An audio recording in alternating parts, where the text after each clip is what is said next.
এতক্ষণ তোমরা স্ক্রিনে যে দৃশ্যটি দেখলে তা হলো 1928 খ্রিস্টাব্দে ভারতে আসা একটি কমিশনের বিরুদ্ধে সংঘটিত প্রতিবাদের দৃশ্য। বছরের ফেব্রুয়ারিতেই কমিশন এসে পৌঁছায় বোম্বাই শহরে এবং অক্টোবর নাগাদ তারা লাহোরে উপস্থিত হলে তাদের ঘিরে বিক্ষোভ প্রদর্শন করে সেখানকার মানুষজন। লাহোরের সেই আন্দোলনের পুরোভাগে ছিলেন বিশিষ্ট জননেতা লালা লাজপত রায়। সেখানেই ব্রিটিশ পুলিশের লাঠির আঘাতে গুরুতর জখম হন তিনি এবং কিছুদিনের মধ্যেই তার মৃত্যু হয়। যে কমিশনের আগমনকে কেন্দ্র করে এমন এক নির্মম পরিণতির সাক্ষী থেকেছিল সমগ্র ভারতবর্ষ, ইতিহাসের পাতায় তা পরিচিত সাইমন কমিশন নামে।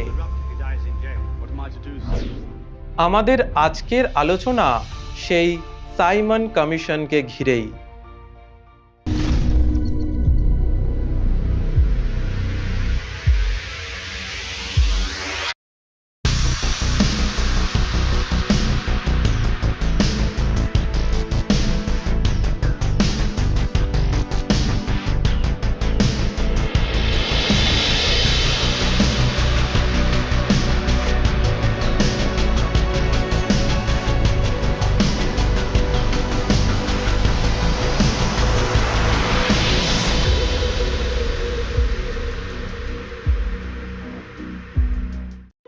1919 খ্রিস্টাব্দে ভারতের secretary of state Edwin Samuel Montagu এবং বড়লাট লর্ড চেমসফোর্ড প্রণয়ন করেন একটি শাসন সংস্কার আইন, যা পরিচিত হয় মন্টেগু চেমসফোর্ড সংস্কার আইন নামে।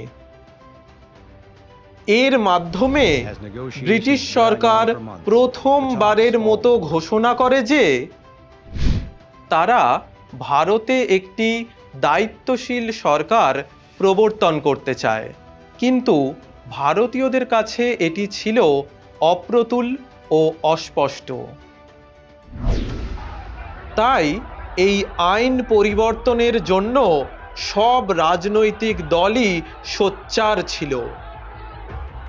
আইনসভার ভিতরে স্বরাজবাদী সদস্যদের নিরন্তর বাধা দানের ফলে সরকার নমনীয় হতে বাধ্য হয়।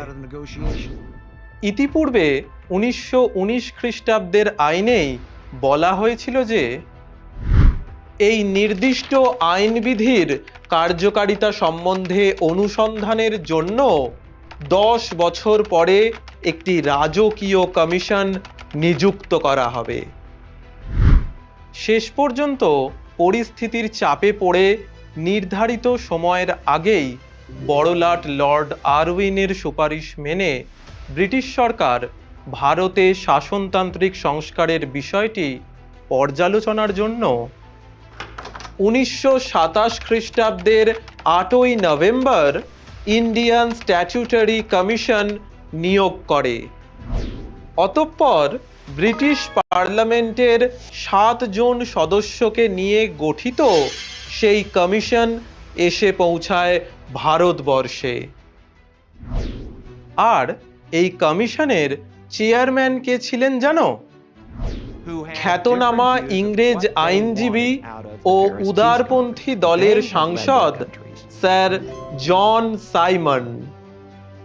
তাই তাঁর নামানুসারেই এটি সাইমন কমিশন নামে পরিচিত হয়। জন সাইমন ছাড়া এই কমিশনের বাকি যে 6 জন সদস্য ছিলেন তারা হলেন Clement Attlee, Harry Levy Lawson, Edward Cadogan, Vernon Hartshorn, George Lane Fox এবং ডোনাল্ড হাওয়ার্ড। এই সাইমন কমিশন গঠনের সিদ্ধান্ত ঘোষণা মাত্রই সমগ্র ভারতে দেখা দেয় প্রবল উত্তেজনা ও বিরোধিতা। তবে এর কারণটা ঠিক কি? আসলে এই কমিশনে কোনো ভারতীয় সদস্যই ছিল না। এমনকি ভারত সচিব বার্কেনহেড এই প্রসঙ্গে ভারতীয়দের সাংবিধানিক জ্ঞান সম্পর্কে ব্যঙ্গ করেছিলেন। স্বভাবতই সকল রাজনৈতিক দল এই কমিশনের গঠন পদ্ধতিতে তীব্র আপত্তি জানায়। ভারতীয় জাতীয় কংগ্রেসের মাদ্রাজ অধিবেশনে সাইমন কমিশনকে বয়কট করার সিদ্ধান্ত নেওয়া হয়। মুসলিম লীগ, হিন্দু মহাসভা, নরমপন্থী লিবারেল ফেডারেশন প্রভৃতি সংগঠনও এই কমিশন বর্জন করার সিদ্ধান্তকে সমর্থন করে। 1928 খ্রিস্টাব্দের 3রা ফেব্রুয়ারি সাইমন কমিশন এসে পৌঁছায় বোম্বাই শহরে।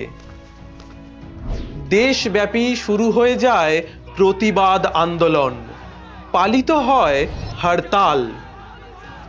কমিশনকে কালো পতাকা দেখিয়ে সর্বত্র ধ্বনি ওঠে, Simon go back! Simon, go back! Simon go back! Simon, go back! Simon